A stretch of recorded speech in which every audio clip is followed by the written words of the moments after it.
আজ আমরা মতি নন্দীর কোনি উপন্যাসের সপ্তম পরিচ্ছেদটি নিয়ে আলোচনা করব। দেখো, ষষ্ঠ পরিচ্ছেদ নিয়ে আমরা আগে আলোচনা করেছি। সেখানে আমরা দেখেছি কি যে কোনিকে একটা ক্লাবে ভর্তি করা হয়েছে, অর্থাৎ ক্ষিতিশ সিংহ বাধ্য হয়ে অ্যাপোলো ক্লাবে কোনিকে ভর্তি করেছে এবং ক্ষিতিশ সিংহ সেই অ্যাপোলো ক্লাবে কোনিকে সাঁতার শেখাবে। আর সেই সাঁতার শেখানো পর্ব কিভাবে শুরু হচ্ছে, কিভাবে ক্ষিতিশ সিংহ সাঁতার শেখাচ্ছে, অর্থাৎ কোনিকে শারীরিকভাবে পরিশ্রমের সঙ্গে সঙ্গে মানসিকভাবে কিভাবে গড়ে তুলছে, তার চিত্র কিন্তু আমরা দেখতে পাবো এই সপ্তম পরিচ্ছেদে বা তার পরবর্তীতে। দেখো, না না কতবার বলবো কনুইটা অতটা ভাঙবে না।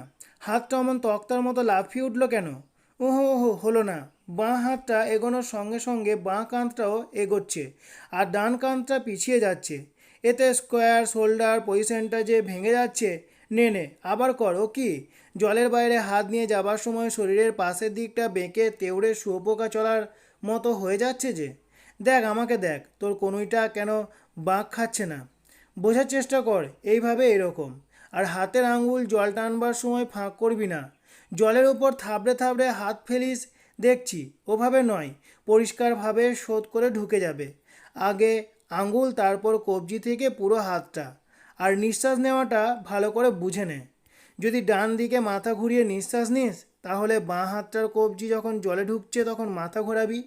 মাথা নিচু রাখার জন্য থুতনিটা বুকের দিকে টেনে রাখবি। মাথার লাইন এধার ওধার হবে না। ডান হাতটা যখন উঠবে, তার তলা দিয়ে উকি দেবে হাঁ করে নিঃশ্বাস নিতে নিতে। আর ডান হাত যেই জলে ঢুকছে, সেই সঙ্গে তোর মুখও আবার জলে ডুবছে। যা যা আবার কর। 2 সপ্তাহ হয়ে গেল, এখন একটা জিনিসও ঠিকমতো করতে পারলি না। এখানে আমরা দেখতে পাচ্ছি কি যে কনিকে ক্ষিতিশ সিংহ সাঁতার শেখাচ্ছে। কনিকে একবারে সাঁতারু হিসাবে পটু করে তোলা ক্ষিতিশ সিংহের একমাত্র লক্ষ্য। তারপরে তাকে সফলতা দোরগোড়ায় পৌঁছে দেওয়া ক্ষিতিশ সিংহের একমাত্র লক্ষ্য। আর সেই লক্ষ্য পূরণের জন্যই কিন্তু ক্ষিতিশ সিংহ কনিকে প্রথম দিকেই তাকে কঠোরভাবে তাকে প্রশিক্ষণ দেওয়ার চেষ্টা করছে। আর তাই বলতে গিয়ে যে কোনটা কিভাবে হবে, কীরকম করে হাত এগোতে হবে, কিভাবে নিঃশ্বাস নিতে হবে, সেই সমস্ত কিছু কিন্তু ক্ষিতিশ সিংহ এখানে বলে দিচ্ছে। জলের ধারে সিমেন্ট বাঁধানো সরু পাড়ে দাঁড়িয়ে ক্ষিতিশ সমানে বকবক করে চলেছে। কোনি পাড়ের ধারে খানিকটা সাঁতরায় আর থেমে ওর দিকে তাকায়। সকাল 6:30 থেকে এই ব্যাপার চলেছে। এখন 8:30, আর পাচ্ছি না খিদ্দা। কেন বলছিলি দুদিনেই শ্বাসের মতো স্ট্রোক শিখে নিবি? 2 দিন ছেড়ে তো 17 দিন হয়ে গেল। জলের মধ্যে দাঁড়িয়ে সাঁতার কাটতে কাটতে কোনি চাপা রাগ নিয়ে বলল, করছি তো আমি। আপনি খালি হচ্ছে না বলেই যাচ্ছেন। না হলে কি বলবো হচ্ছে? হচ্ছেই তো। কিচ্ছু হয়নি, যা বলছি আবার কর। আমার ভালো লাগছে না। কোনি পাড়ের দিকে এগিয়ে এলো। খিরিশ কী করবে ভেবে না পেয়ে বলল, স্ট্রোক শিখলে কিন্তু নাইলনে কস্টিউম দেব, দরকার নেই আমার। বাঁধানো পাড়ে 2 হাতের ভরে কোনি জল থেকে উঠে এলো। খিরিশ বুঝতে পেরেছে ওকে খাটাতে হলে জোর জবরদস্তিতে কাজ হবে না। কিছু একটা প্রাপ্তির যোগ না থাকলে ওকে উৎসাহিত করা যাবে না। উঠে পড়লি যে, খিদে পেয়েছে? কোনি কথা বলল না, এগিয়ে গেল রেলিংয়ের গেট লক্ষ্য করে। এখানে দেখতে পাচ্ছি যে কোনিকে ক্ষিতিশ সিংহ খুবই বেশি পরিমাণে খাটাচ্ছে, তাকে পরিশ্রম করাচ্ছে। যেখানে আমরা দেখতে পাচ্ছি ক্ষিতিশ সিংহ কোনি আগে বলেছিল কি, ক্ষিতিশ সিংহকে কোনি আগে বলেছিল যে আমি শ্বাসের মতন যে স্ট্রোক, সেই স্ট্রোক আমি 2 দিনেই শিখে নেব। কিন্তু আজকে 17 দিন হয়ে গেছে, তাও কোনি শিখতে পারেনি। অর্থাৎ কোনি যে সাঁতার শিখছে, যে পরিশ্রম করছে, সেই পরিশ্রম যে যথার্থ হচ্ছে না, ক্ষিতিশ সিংহ তাই মনে করছে। কিন্তু এভাবে জবরদস্তিতে যে কাজ হবে না, ক্ষিতিশ সিংহ কিন্তু সেটা বুঝে ফেলেছে। তাই ক্ষিতিশ সিংহকে অন্য পন্থা অবলম্বন করতে হবে। খিদে তো পাবেই, ভাবছি 2 ডিম, 2 কলা আর 2 টোস্টের ব্যবস্থা করলে কেমন হয়। কোনি দাঁড়িয়ে পড়েছে। ক্ষিতিশ মনে মনে হিসেব করে দেখলো প্রায় 1 টাকার ধাক্কা। আজ থেকে আমরা আগে জানি যে ক্ষিতিশ সিংহ কোনি সমস্ত দায়িত্বভার নিয়েছে। তাই কোনিকে খাওয়ানো সমস্তটা দায়িত্ব কার? ক্ষিতিশ সিংহের। তাই বলছে তোকে ভাবছি যে আজকে 2 ডিম, 2 কলা আর 2 টোস্টের ব্যবস্থা করব। তাহলে কেমন হয়? কোনি দাঁড়িয়ে পড়লো। বলে আজ থেকে, অর্থাৎ ওই খাবার দিতে গেলে ক্ষিতিশ সিংহের 1 টাকা করে ভাঙবে, কিন্তু আজ থেকে। ক্ষিতিশ ঘাড় নাড়লো। কোনি কীভাবে যেন ভেবে নিয়ে বলল, আমি কিন্তু বাড়িতে নিয়ে গিয়ে খাবো। অর্থাৎ কোনি বলছে আমি কিন্তু বাড়িতে নিয়ে গিয়ে খাবো। ক্ষিতিশ একটু কৌতূহলী হয়ে বলল, বাড়িতে কেন? এমনি, বাইরে আমি খাবো না। তাহলে আরও 1 ঘন্টা জলে থাকতে হবে। ক্ষিতীশ এই সুযোগে, অর্থাৎ বাড়িতে নিয়ে যেহেতু কনি খেতে চায় খাবে, তাই সেই সুযোগে কনিকে ক্ষিতীশ সিংহ বলল কি তাহলে আরও 1 ঘন্টা জলে থাকতে হবে। ক্ষিতীশ কথাটা বলেই মনে মনে ব্যথিত হলো। লোভ দেখিয়ে ক্ষুধায় অবসন্ন কনিকে আরও পরিশ্রম করানো অমানসিক কাজ হবে, কিন্তু সঙ্গে সঙ্গে তার মনে হলো সাধ্যের বাইরে গিয়ে নিজেকে ঠেলে নিয়ে যেতে হবেই, নয়তো কিছুতেই সাধ্যটাকে বাড়ানো যাবে না। খাটুক আরও খাটুক, যন্ত্রণায় ঝিমঝিম করবে শরীর, টলবে, লুটিয়ে পড়তে চাইবে যন্ত্রণার পাঁচিলের সামনে। আর তখন জেনে শুনেই চ্যালেঞ্জ দিতে হবে ওই পাঁচিলটাকে। এজন্য চরিত্র চাই, গোয়ার রোগ চাই। আমরা প্রত্যেকেই জানি যে হ্যাঁ, কোনো কিছুতে সফলতা অর্জন করতে গেলে আমাদেরকে কঠোর পরিশ্রম করতে হয়, একটা জেদ থাকতে হয়। সেই জেদ, সেই কঠোর পরিশ্রম কি না আমি পারবই, আমি যেরকম কি পরীক্ষাতে ভালো রেজাল্ট করবই, আমি 100তে 100 পাবই, সেরকম আমি খেলাতে আমি ফার্স্ট হবই, এই চিন্তাধারাটা থাকতে হবে। এই জেদ, এই যে এটা গোয়ার যে চরিত্র, সেই একজেদি একগুঁয়ে চরিত্র কিন্তু চাই। তাই এই যে ক্ষিতীশ সিংহ বললো তাকে আরও 1 ঘন্টা জলে থাকতে হবে, এটা বলে ক্ষিতীশ সিংহের মনের মধ্যে খুবই একটা কষ্ট অনুভব করলো যে আমি কেন অমানসিক কাজ করছি কনির প্রতি, কিন্তু না, আমাকে এটা করতে হবে। অর্থাৎ কনিকে সাধ্যের বাইরে যেটুকু ওর সাধ্য প্রয়োজন তার থেকে আরও বেশি পরিমাণে তাকে দিতে হবে, তবেই তাকে আমি যোগ্য সাঁতারু তৈরি করতে পারবো। নাম নাম দাঁড়িয়ে আছিস কেন, 2টো ডিম, 2টো কলা, 2টো মাখন টোস্ট। যন্ত্রণা কী জিনিস সেটা শেখ। যন্ত্রণার সঙ্গে পরিচয় না হলে, তাকে ব্যবহার করতে না শিখলে, লড়াই করে তাকে হারাতে না পারলে কোনোদিনই তুই উঠতে পারবি না। অর্থাৎ যন্ত্রণা এই জিনিসটা কি, সেই জিনিসটাকে তুই যদি না জানিস, ক্ষিতীশ সিংহ কনির মানসিকভাবে কনিকে কি উৎসাহিত করছে। তাই বলে যন্ত্রণাকে জানতে হবে, তবেই কি হবে, সেই লড়াই করতে করে তাকে হারাতে হবে। অর্থাৎ হারাতে না পারলে কোনোদিনই তুই উঠতে পারবি না, লড়াই করে হারাতে হবে।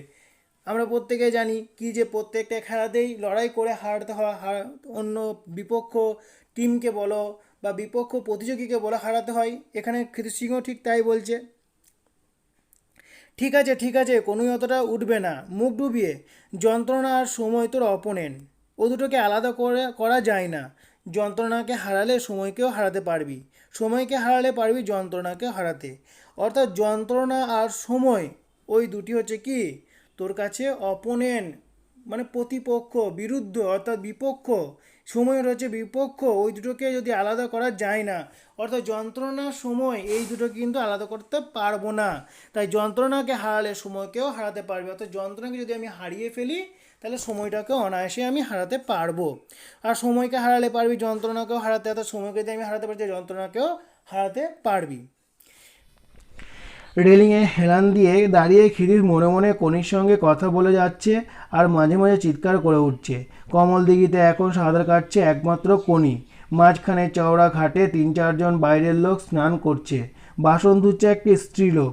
জুপিটার এবং অ্যাপেলোর নম্বর খোলা স্টার্টিং প্ল্যাটফর্মগুলো পাশাপাশি প্রায় 50 মিটারের ব্যবধান, সেগুলি এখন জনশূন্য। শুধু জুপিটারের স্প্রিং বোর্ড থেকে ঝাঁপ দিয়ে যাচ্ছে গোটাচারেক উটকো বাচ্চা ছেলে। জুপিটারের ক্লাবের বারান্দায় বেঞ্চে বসে দুটি লোক তেলে ভাজা খেতে খেতে গল্প করছে আর হাসাহাসি করছে ক্ষিতীশের দিকে তাকিয়ে। ক্ষিতীশ আর কনির যে ট্রেনিং পর্ব চলছে অ্যাপেলোতে, সেই ট্রেনিং পর্ব এতটাই দেরি হয়ে উঠেছে, অর্থাৎ এতক্ষণ ধরেই করছে যে ওই অ্যাপেলো কমল দিঘির ঘাটে কিন্তু কেউ কাউকে আর দেখতে পাচ্ছে না। অ্যাপেলো ক্লাবের ভিতর থেকে বেরিয়ে এলো অমিয়া আর বেলা। কনি সাঁতার দেখতে তারা রেলিংয়ের ধারে দাঁড়ায়। অমিয়া দিন 7 পর আজ জলে নেমেছিল। কলেজের পরীক্ষার জন্য সে ব্যস্ত। অমিয়া না থাকলে বেলা নাকি ট্রেনিংয়ে জুত পায় না। দুজনে আজ 8 মাইল করে সাঁতরেছে। কে রে মেয়েটা, অমিয়া জিজ্ঞাসা করলো। খিদ্দার আবিষ্কার, বেলা চোখ পাকিয়ে বলল। শুনিসনি হরিচরণদা কি বলছিল সেদিন? খিদ্দা নাকি প্রতিজ্ঞা করেছে জুপিটারকে ডাউন দেবে ওই মেয়েটাকে দিয়ে। সে কি রে, ও তো এখনও হাতের টান দিতেই শেখেনি। সামনের বছর আমি কিন্তু জুপিটারেই ফিরে যাব। যেখানে খিদ্দা আছে সেখানে আমি নেই। 5 জনের সামনে ট্যাকস করে কথা শোনাবে, ও আমার সহ্য হয় না। আমিও তাহলে যাব।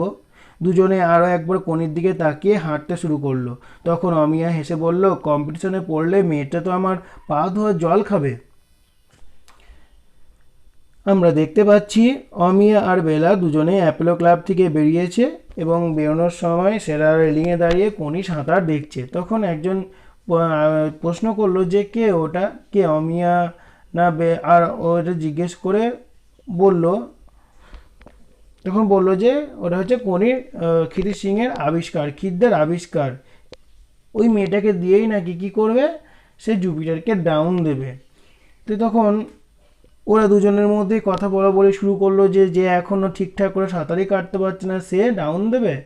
আর দুজনেই তখন অমিয়া তখন হেসে বলছে কি, কম্পিটিশনে যদি পড়ে মেয়েটা তো আমার পা ধোয়া জল খাবে। অর্থাৎ কোনো প্রতিযোগিতায় ওই কোনি যদি আমার সঙ্গে প্রতিযোগী হিসাবে অংশগ্রহণ করে তাহলে কিন্তু আমার থেকে অনেক পিছনে থাকবে। প্রায় 9:45, বাজার নিয়ে ফিরতে আজ দেরি হবে। ক্ষিতিশ ব্যস্ত হয়ে হাঁটছে, পিছনে কোনি একটা অস্টিন ফুটপাত ঘেঁষে ক্ষিতিশের পাশে দাঁড়ালো। জানলা দিয়ে বেরিয়ে এলো বিষ্ণুধরের মুখ। ও ক্ষিতীশবাবু, আপনাকে খুঁজছি যে স্পিচটা লিখে দিলেন সেটা কেমন যেন ঠিক বাগে আনতে পারছি না, একটু ডিসকাশন করলে ভালো হতো। আজকে তো বিকেলে সভা, কিন্তু আমার যে এখনই বাজার করে বাড়ি পৌঁছাতে হবে। গাড়িতে উঠুন, বাজার সেরে গাড়িতেই পৌঁছে দিয়ে ডিসকাসটা করে ফেলবো। বিষ্ণুধর মোটরের দরজা খুলে দিল। ব্যস্ত হয়ে ক্ষিতীশ গাড়িতে উঠছে। তখন জামাই টান পড়লো, খাবারের কি হবে? ও তোর ডিম কলা। ক্ষিতীশ বিব্রত হয়ে কি বলবে ভেবে পেল না। আমাকে বরং পয়সাটা দিয়ে দিন, কিনে নেব। কথা না বলে ক্ষিতীশ পকেট থেকে একটা টাকা বার করে কনির হাতে দিয়ে বলল, বিকেলে ঠিক সময়ে আসিস। গাড়ি চলতে শুরু করলে কৃষ্ণধর জিজ্ঞাসা করলো, কে মেয়েটা? আমার ভবিষ্যৎ, ক্ষিতীশ হেসে বলল। রাস্তাতে যখন ক্ষিতীশ সিংহ বাজার করতে যাচ্ছিল আর তার সঙ্গে কনিও যাচ্ছিল, সেই সময় বিষ্ণুধরের সেই অস্টিন অর্থাৎ সেই গাড়ি নিয়ে বিষ্ণুধর তাদের পেছনে এসে দাঁড়ালো এবং জানলা দিয়ে মুখ বার করে ক্ষিতীশ সিংহকে বলল যে আমার যে স্পিচটা লিখে দিয়েছেন সেটা একটু ডিসকাস করতে হবে। কিন্তু ক্ষিতীশ সিংহ বলছে যে আমার তো এখন বাজার করতে যাব। তো বিষ্ণুধর বলল, বেশ, তাহলে আপনি আমার গাড়িতে উঠুন। তখন বিষ্ণুধর আবার জিজ্ঞাসা করলো ক্ষিতীশকে যে ওই মেয়েটি কে, যে মেয়েটিকে আপনি টাকা দিলেন ডিম কলা কেনার জন্য, বা যে মেয়েটি আপনার সঙ্গে ছিল। তখন ক্ষিতীশ সিংহ বলল যে আমার ভবিষ্যৎ। লীলাবতী যথারীতি তালা দিয়ে বেরিয়ে গেছে। এবার ক্ষিতীশ সিংহের বাড়ি পৌঁছে গেছে বিষ্ণুধর আর ক্ষিতীশ সিংহ, কিন্তু লীলাবতী যথারীতি সে তালা দিয়ে বাইরে চলে গেছে। ক্ষিতীশ রান্নার উদ্যোগ না করে বিষ্ণুধরকে নিয়ে বারান্দায় বসলো। বিশু আর খুশি এগিয়ে এলো ক্ষিতীশকে দেখে। বিষ্ণু কুকড়ে গিয়ে বলল, ও দুটোকে সরান, দেখলে গা শিরশির করে। ক্ষিতীশ সিংহ রান্নার কোনো উদ্যোগ না করে কি করলো, ওই বিষ্ণুধর যে কাজে এসছে সেই কাজটার জন্যই সে কিন্তু বারান্দায় বিষ্ণুধরকে সঙ্গে নিয়ে বসলো। বিড়াল দুটিকে ক্ষিতীশ ছোট্ট ধমক দিতেই ওরা বারান্দা থেকে নেমে গেল। দারুণ ট্রেনিং তো, ওদের ভালোবাসি তাই কথা শুনে। ভালোবাসলে সব কিছু করিয়ে নেওয়া যায় মানুষকে দিয়েও। তার মানে মানুষ আর জানোয়ারকে একই লাইনে ফেলছেন? তা কেন? জানোয়ার দেখলে মানুষের গা শিরশির করে, কিন্তু মানুষ দেখলে জানোয়ারের করে কি না আমি জানি না। ওই অমনি তেরা বেঁকা কথা শুরু হয়ে গেল। বলতে বলতে বিষ্ণুধর পকেট থেকে বক্তৃতায় লেখা কাগজ বার করলো। আমি দাগ দিয়ে রেখেছি জায়গাগুলো। রাস্তায় রবারের বল ফাইনাল চিফ গেস্ট বিনোদ ভোর, বুঝলেন না? ওর দলের ছেলেরা থাকবে। ফস করে যদি কিছু প্রশ্ন করে বসে আর যদি জবাব দিতে না পারি তাহলে আওয়াজ খাবো, বেইজ্জত হব। ক্ষিতীশ সিংহ একটা সামান্য ধমক দিয়ে বিশু আর খুশি দুটি বিড়ালকে তাদের কাছ থেকে, ওই বিষ্ণুধরের কাছ থেকে সরে যেতে বলল। আর তারা কিন্তু সরে গেল। তাই এটা দেখে বিষ্ণুধর বলছে, খুব সুন্দর ট্রেনিং তো। বিষ্ণুধর বলছে, ভালোবাসি না তাই কথা শুনে, অর্থাৎ ভালোবাসলে সবাই কথা নেবে। সব কিছু ভালোবেসে যদি কিছু করা যায় তাহলে সব কিছু কিন্তু সবাই শোনে। সে কথা কিন্তু এখানে ক্ষিতীশ সিংহ বলল। ক্ষিতীশ কাগজটা মন দিয়ে পড়ে বলল, ওহ, কি জানতে চান? ওই যে লিখেছেন ট্যালেন্ট ঈশ্বরের দান, সেটা ফুটিয়ে তোলা যায়, কিন্তু তার বদলি হিসাবে কোনো কিছুই যে সে জায়গায় বসানো যায় না। যার মধ্যে ট্যালেন্ট আছে সেটা যদি সে ব্যবহার না করে তাহলে তাকে অপরাধী হিসাবে গণ্য করতে হবে। কিন্তু আমার কথা হচ্ছে, আমাদের দেশে বহু ট্যালেন্টওয়ালা লোক আছে যারা শুধু খাওয়া পাওয়ার ধান্দাতেই হন্য হয়ে ঘুরে বেড়াচ্ছে। সব আগে মানুষের দরকার বেঁচে থাকা, এটা তো মানেন? ক্ষিতীশ ঘাড় নাড়ল। রাশিয়ার বড় বড় খেলোয়াড়দের খাওয়া পড়ার চিন্তা করতে হয় না। গভর্নমেন্ট তাদের গুরুত্ব স্বীকার করে। স্টেডি তাদের সব কিছু দেয়, সেরকম আমাদের দেশেও গভর্নমেন্টকে দেখা উচিত যাতে প্লেয়াররা খাওয়া পড়ার চিন্তা থেকে মুক্ত থাকতে পারে। এইসব কথা একটু বলা দরকার, বুঝলেন না? পাবলিক এখন লেফটিস্ট ধরনের তো। কিন্তু ভারত বা বাংলা তো কমিউনিস্ট দেশ নয়, এখানে গণতন্ত্র, এখানে প্লেয়ারকে সব কিছুরই জন্য লড়তে হবে। গণতন্ত্র, এই স্বাধীনতাটা আছে, লড়াইয়ের স্বাধীনতা। আপনি কি সব কিছুরই মানে খাওয়া পড়ার জন্য জানোয়ারের মতো কামড়াকামড়ি করে বাঁচতে চান? মানুষ হিসাবে নিশ্চয়ই চাই না, কিন্তু সুইমিং কোচ হিসাবে হ্যাঁ চাই। আরামে সব জিনিস পাওয়া যায় না, বুঝলেন? আপনার পাবলিককে বলবেন যে একটা সুইমারকে খেটে যন্ত্রণায় ছটফট করতে করতে উঠতে হয়। পড়ুন পড়ুন, লেখাটা পড়ুন তো। বিষ্ণুধর কীর্তি সিংহ যে স্পিচটা দিয়েছিল সেই স্পিচটাই নিয়ে এসেছে সেটাকে কারেকশন করতে বা ডিসকাশন করতে। কিন্তু এখানে দেখতে পাচ্ছি যে হ্যাঁ, বিষ্ণুধরের কিছু কিছু জায়গায় সে তার অসুবিধা হচ্ছে। যে জায়গাগুলো সে বক্তৃতা দেবে সেই জায়গাগুলো থেকে যদি কেউ প্রশ্ন করে, তার প্রশ্নের উত্তর যদি না দিতে পারে, তো সেগুলো আরও ভালোভাবে পরিষ্কার হয়ে যাওয়ার জন্য বিষ্ণুধর কিন্তু কীর্তি সিংয়ের কাছে এসেছে। আর কীর্তি সিংহ খেলাকে নিয়ে উদ্দেশ্য করে কিন্তু বক্তৃতাটি লিখেছে।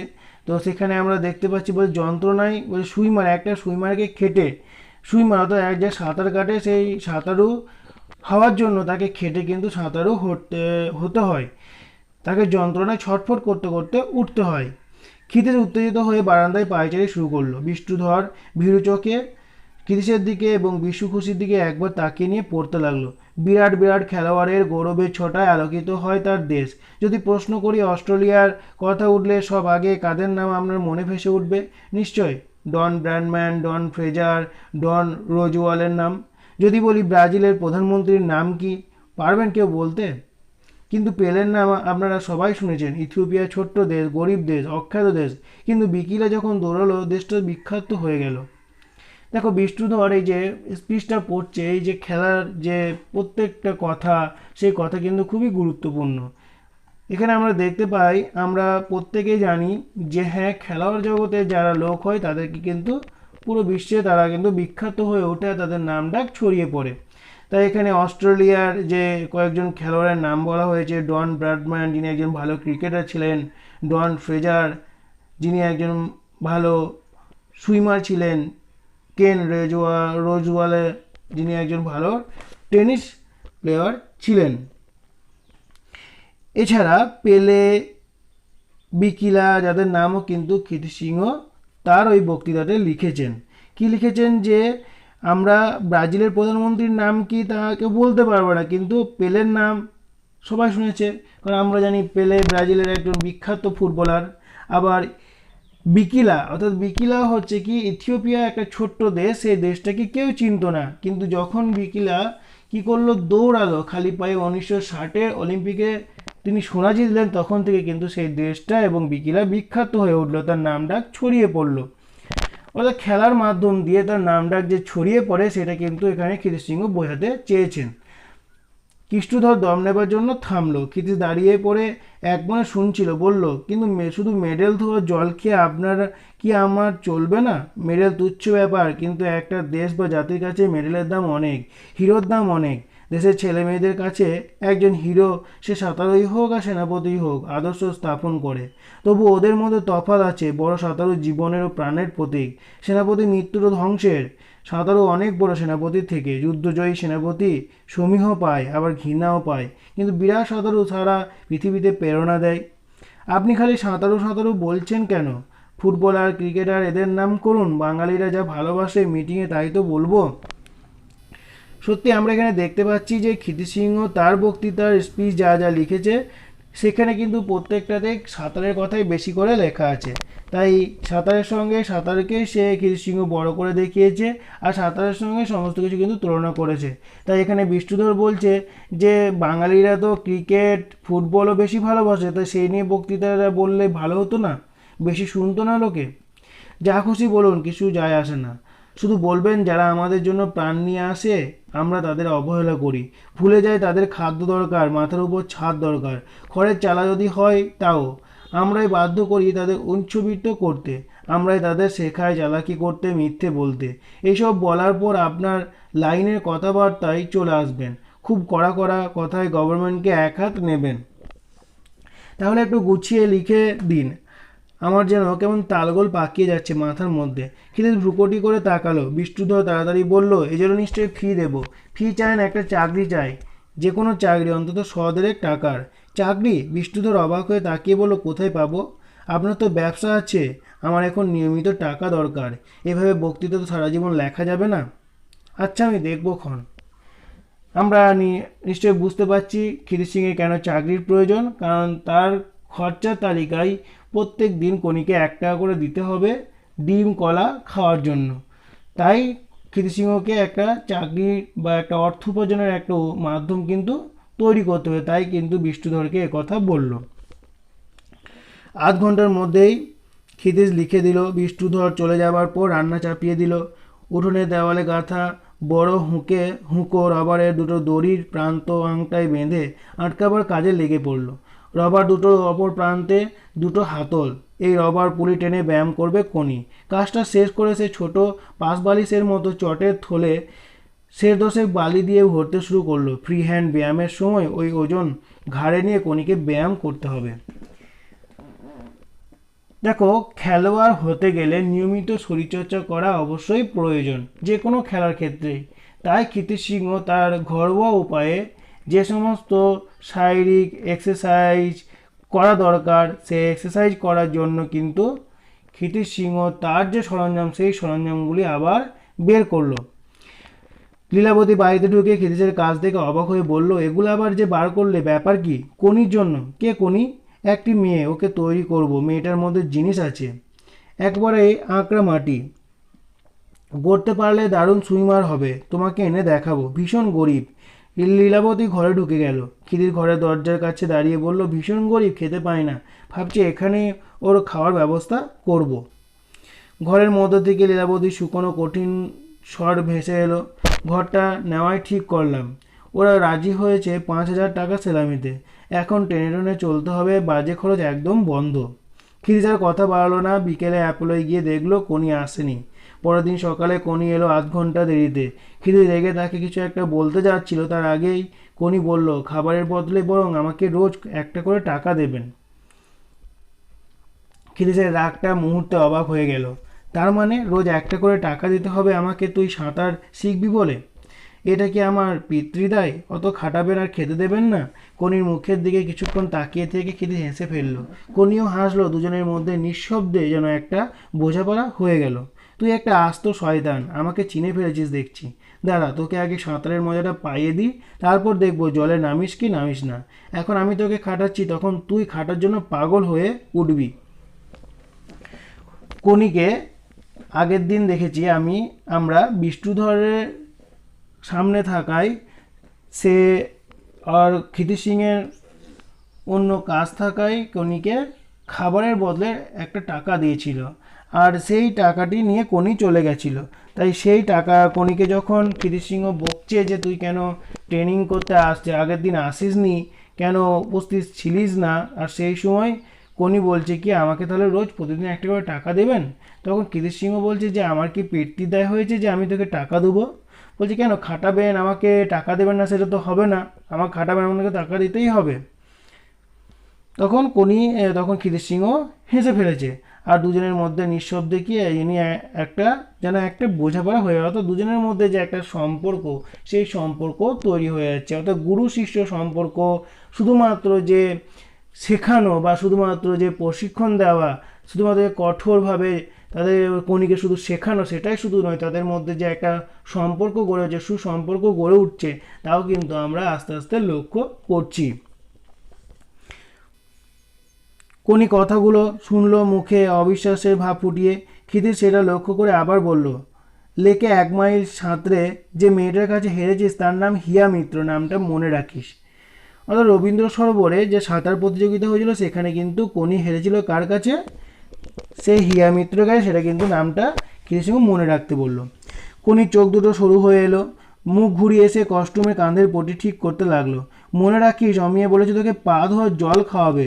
কণি ঘুরে দাঁড়ালো, শীর্ণ দেহটা ঝাঁকিয়ে রুক্ষ সরে বলল, কস্টিউম 7 দিনে আমি আদায় করব, কিন্তু লাল রঙের আমি পরবো না, আমার রং কালো। ক্ষিতিশ সিংহ কণিকে মানসিকভাবে উৎসাহিত ও উত্তেজিত করার জন্য সে বেলা, অমিয়া, হিয়া এদের কথা কিন্তু বলছে যে তারা কিভাবে তাকে অপমান করেছিল, সেটা যাতে কোনি মনে রাখে, আর সেই মনে রেখে যেন কোনি সাঁতারটা শেখে। অমিয়ার বেলা 50 মিটার কোর্সে কিকিং বোর্ড নিয়ে প্র্যাকটিস করছে। কোনি পাড়ের কাছাকাছি, ক্ষিতিশ একদৃষ্টে তার দিকে তাকিয়ে, দু চোখে শুধু অনুমোদন আর কণ্ঠে বিড়বিড়, হারামজাদি কোথাকার, আমাকে নিয়ে এতদিন রসিকতা হচ্ছিল, দাঁড়া তোর ওষুধ আমি পেয়েছি হিয়া মিত্রের। ক্ষিতিশ চলছে কেমন? নকুল মুখুজ্জে রেলিংয়ের দুহাত রেখে শুকনো গলায় বলল, তুই কি কিছুই খবর রাখিস না? বিএএস এর সিলেকশন কমিটি থেকে আমাকে আউট করে দিয়েছে। এসবই জুপিটার ধীরেনের কারসাজি। এদিকে অ্যাপেলোর আর্থিক অবস্থাও ভালো নয়। দু একটা টাকাওয়ালা লোক জোগাড় করে দিতে পারিস, প্রেসিডেন্ট করে রাখবো। কিন্তু হঠাৎ মনে পড়লো বিষ্ণুধরকে, বলল চেষ্টা করব। কিন্তু নকুলদা, বিএএসএ থেকে আউট হয়েছে বলে শুধু দুঃখ পাচ্ছ কেন? একটা ক্লাব ঢের বেশি গুরুত্বপূর্ণ স্টেট অ্যাসোসিয়েশনের থেকে। ক্লাবই সুইমার তৈরি করে, ওরা করে মোড়লি। কিন্তু মোড়লদের দলাদলি, ঝগড়া, প্রতিপত্তির লোভ সুইমারের জীবন শেষ করে দিতে পারে। নকুল মুখুজ্জে হেসে উঠে বলল, জেনে রাখ, এবার অ্যাপোলোর কেউ বেঙ্গল টিমে আসছে না, শুধু ওই দুটো মেয়ে ছাড়া। আঙুল দিয়ে সে অমিয়া আর বেলাকে দেখালো। ওরা জেনে রাখ, সামনের বছরই জুপিটারে ফিরে যাচ্ছে। নকুল মুখুজ্জে চলে যাবার পর ক্ষিতিশ আবার কোনির দিকে মন দিল। কোনিকে যেখানে সাঁতার শেখাচ্ছিল তার পাশেই অমিয়ার বেলা কিকিং করছিল, আর সেই রকম মুহূর্তেই নকুল মুখুজ্জে তাদেরকে দেখতে এলো। সে এসে তাদের যে ক্লাবের যে অবস্থা, তার নিজের যে অবস্থা, সেটা কিন্তু ক্ষিতিশ সঙ্গে আলোচনা করলো। আর তারপরে আবার নকুল মুখুজ্জে কিন্তু ফিরে গেল। আর সেই সময় আর তো এবার আবার কি করলো, এবার আবার ক্ষিতিশ সিংহ কোনির প্রতি মন দিল। হাঁটু ভেঙে পায়ের পাড়ি, হাঁটু ভেঙে বলে দিয়েছি না, পা যখন পিছনে ঠেলবি তখন হাঁটু ভাঙবে, ওঠার সময় সোজা থাকবে। পর্যন্ত চিৎকার করে বলেই তার মনে হলো অমিয়া বা বেলা শুনে নিয়ে যদি এইভাবে কিকিং করা শুরু করে। তারপরে ভাবলো এখন আর ওদের পক্ষে আদ্যিকালে সিজার কিক ছেড়ে এই শক্ত কিকিং আসা সম্ভব নয়। তাহলেও শুনে নিয়ে ওরা হরিচরণকে বলে দিতে পারে, হরিটা অন্যদের সেইভাবে শেখাবে হয়তো। বা ক্ষিতিশ সিংয়ের যে ট্রেনিং করানো, তা সে যেরকমভাবে ট্রেনিং করে সেটা যাতে অন্য কেউ না জানতে পারে, বা অন্য সেই ট্রেনিংটা যাতে প্র্যাকটিস না করে, সেই কৌশলটা যাতে প্র্যাকটিস না করে, তার জন্য সে ভাবলো, ক্ষিতিশ সিংহ ভাবলো যে এখানে অমিয়া বেলা পাশে আছে, তারা কি শুনে নেবে না তো। হাত নেড়ে ক্ষিতিশ ডাকলো কোনিকে। পাড়ের কাছাকাছি আসতেই ঝুঁকে ফিসফিস করে বলল, যা বলছিলাম হচ্ছে না কেন? গড়ালিটা টান টান থাকবে, এরকম পিছন দিকে টান করে ঠেলে দিয়ে রাখবি। আর কিক করার সময় যতটা না নিচের দিকে, তার থেকে পেছন দিকে পায়ের ধাক্কা বেশি দিতে হবে। এভাবে সোলান্ডা সাঁতার কেটে 4টে গোল জিতেছে টোকিও। আবার কর 6 বিট, এক চক্কর হাত পাড়ি, আর সেই সঙ্গে 6টা করে পা মারবি। করে যা, করে যা। ট্রেনিং শেষে ফেরার পথে ক্ষিতিশ জিজ্ঞাসা করলো, তোর দাদার খবর কী রে? আসতে বলিস একদিন, দেখে যা কেমন তুই শিখছিস। কোনি জবাব দিল না। ক্ষিতিশ লক্ষ্য করলো ওর মুখটা কেমন যেন করুণার গম্ভীর হয়ে উঠল। দাদার অসুখ হয়েছে, 2 দিন কাজে যায়নি। তাহলে তো দেখতে যেতে হয়। আচ্ছা, পরে একদিন দেখতে যাব। আর শোন, আজ বিকেলে তোর ওজনটা নেব। এবার থেকে এক্সারসাইজ শুরু করতে হবে, খাওয়া বাড়াতে হবে। ট্রেনিং চার্ট, ডায়েট চার্ট আমি তৈরি করেছি। ভিটামিন কী কী লাগবে সেটা ডাক্তারের সঙ্গে কথা বলে ঠিক করব। হিমোগ্লোবিন লেভেল যদি পারি তার টেস্ট করাবো। ক্ষিতিশ কথা বলতে বলতে বাজারের কাছে এসে দাঁড়ালো। একটা টাকা কোনির হাতে দিয়ে বাজারের দিকে এগোচ্ছে। কোনি ডাকলো, খিদা, আর 2টো টাকা দেবেন? তাহলে 2 দিন আর আমায় দিতে হবে না। টাকা কিসের জন্য? ভ্রুকুঞ্চিত হলো ক্ষিতিশের। চাল কিনবো, দাদা তো কাজে যেতে পারছে না। কোনি চুপ করে গিয়ে মুখটা ঘুরিয়ে রইল। প্রশ্ন না করে ক্ষিতিশ আরও 2টো টাকা দিল, এবং সঙ্গে সঙ্গে বুঝেও গেল প্রতিদিন ডিম কলা খাওয়ার জন্য যে টাকা দিয়েছে সেটা কিসে ব্যয় হয়। ক্ষিতিশ সিংহ কোনিকে শেখাচ্ছে, আর কোনি যে শেখানো সেটা কোনিকে বলছে যে তো দাদাকে একবার ডেকে আনবি, তো দাদা দেখবে কীরকমভাবে তুই শিখছিস। কিন্তু সেই মুহূর্তে কোনি বলে যে দাদার শরীর অসুস্থ। আর তারপরে কোনিকে ক্ষিতিশ সিংহ বলে, ঠিক আছে তাহলে একদিন দেখতে যেতে হয়। তো সেই মুহূর্তে ক্ষিতিশ সিংহ বেরিয়ে যাচ্ছিল বাজারের উদ্দেশ্যে। তখন কোনি ক্ষিতিশ সিংহকে বললো যে আজকে একটা টাকা বেশি দেবেন। অর্থাৎ হচ্ছে ওই টাকা দিয়ে চাল কিনবে, কারণ দাদা কাজে যেতে পারেনি। আমরা দেখেছি যে পরিবারের একমাত্র উপার্জন করে তার দাদা কমল। আর এর বুঝেই টাকা চাইতেই ক্ষিতিশ সিংহ বুঝে যায় যে হ্যাঁ, কনিকে যে আমি একটা করে টাকা দিই তার খাওয়ার জন্য, সেটা কিন্তু সে খায় না, সে হয়তো সেটা সংসারে খরচে লাগিয়ে দেয়। ঘণ্টাখানেক পরেই ক্ষিতিশ হাজির হলো কনিদের ঘরের দরজায়। তক্তপোষে ময়লা ছেঁড়া কাঁথার উপর কমল শুয়ে, একদৃষ্টে জানালার বাইরে তাকিয়ে। সব ছোট ভাইটার মা উনুনে ফুটন্ত ভাতের হাঁড়ির সামনে বসে। ঘরে আর কেউ নেই। ক্ষিতিশ গলা খাঁকড়ে দিতে কমল তাকালো, অবাক হলো এবং উঠে বসতে গিয়ে দুর্বলতার জন্য টলে পড়ল। আসুন, একটু আগেই কনি বলেছিল আপনি একদিন আসবেন। কি আর দেখবেন আমায়? কমল চট করে তার মায়ের দিকে তাকিয়ে নিয়ে গলা নামিয়ে বলল, দেখার আর কিছু নেই, আমি ফিনিশ হয়ে গেছি। কনিকে ক্ষিতিশ সিংহ বলেছিল তার দাদাকে দেখতে যেতে হবে, আর সেই জন্যই ক্ষিতিশ সিংহ কিন্তু তার দাদাকে দেখতে গেল। ক্ষিতিশ তক্ত বসে ধার ঘেঁষে বসলো। কি হয়েছে, ইনফ্লুয়েঞ্জা? মজা পাওয়ার ভঙ্গিতে হেসে কমল মাথা হেলিয়ে বলল, হ্যাঁ, আপনি কিন্তু বেশিক্ষণ বসবেন না, ছোঁয়াচে রোগটা, ওষুধ খাচ্ছ? কমল প্রশ্নটা এড়িয়ে গিয়ে বলল, কনির দ্বারা কিছু হবে কি? ও আমাকে রোজ বলে কী কী শিখলো। খুব রক্ষা মেয়ে, যদি বলে করব তাহলে করবেই। ওকে দিয়ে যদি করাতে পারেন, ওর একটা ভবিষ্যৎ যদি গড়ে দিতে পারেন। আমরা আগেও দেখেছি যে কমল নিজে সাঁতার কাটতে পারেনি, কিন্তু কনিকে সাঁতারু তৈরি করার জন্য বদ্ধপরিকর হয়ে আছে। তার জন্য যতটা সাহায্য দরকার সেই সাহায্য কিন্তু কমল করে। তাই কমল কথা অর্থাৎ তার যে শরীর খারাপ হয়েছে, ক্ষিতি সেটা জিজ্ঞেস করছে কি হয়েছে, ইনফ্লুয়েঞ্জা, সেটার কোনো গুরুত্ব না দিয়ে কনি কী কী শেখে না শেখে সেই সমস্ত, অর্থাৎ কনির সাঁতার শেখার কথাবার্তা কিন্তু বলতে শুরু করলো। হবে, প্রথম প্রথমে একটু চঞ্চল ছটফটে থাকে, মন বসলে আমার মনে হয় ও কিছু একটা পারবে। একটা ভাইকে চায়ের দোকানে কাজে দিয়েছি, 15 টাকা মাইনে।